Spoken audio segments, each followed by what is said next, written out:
ngumsebenzi wezandla zikamama uNyamasi. Sasiqabela sonke itraining.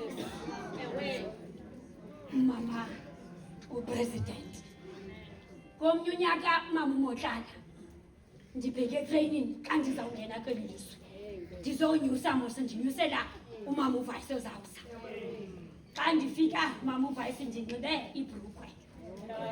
Xa ndingene training kwandiye kumama uMnyamani sihamba nomama uJulayi nomama uKlasi nabanye. Sathi xa sifika etown sigqitika sinyuka isteps ngoba wayengumama onjalo akubiza kulungise. Wandibuza into yoba yintoni le nto uyinxibileyo. Wathi wenza ngabom okanye ulinganisa abantu. Wathi bakhona abantu abafanelwa sizinto, bakhona abanye abantu ezingabafanele. Andizange ndiphinde ndiyinxibe ngenxa kamama ka. Wathi ndicela uhlale nguwe. Yandinceda mama uMotlala. Wathi kancokola nam mama uMagampu mama uMaqhaza kweli lizwe libekile. Wathi uba ngabe ungumama ubukhe wahlala emveni kwepanga watyutsiki.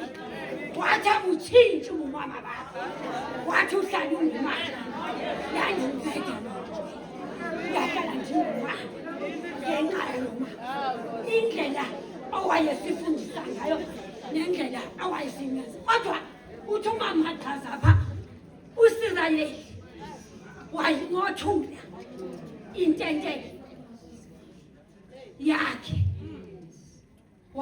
wayitwabulula ngaphaya kwemikhadelo. Mama ngexesha libekayo athethayo ngokuncothula ndanomfanekiso lundwe. Ngenye imini phaa ekhaya kubethelwa intente ngoba intente iyabethelelwa kubhujiwe, iyabethelelwa intente kukho umtshato. Xa ibethelelwa ke intente bathatha ixesha bayilungiselele. Kodwa ndaqaphela into yoba xa ikhululwa intente ikhululwa nakanjani bayincothula. Ingathi kumapha umama uVice ufuna ukuthi family yalapha umkile umama wenu umama uMagampu umuntu ebenizimele wayincothula intente. Uncothuliwe phakathi kwenu wemka umama wenu isambuka.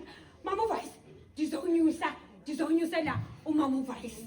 Andizokushumayela ngoba ndothukile.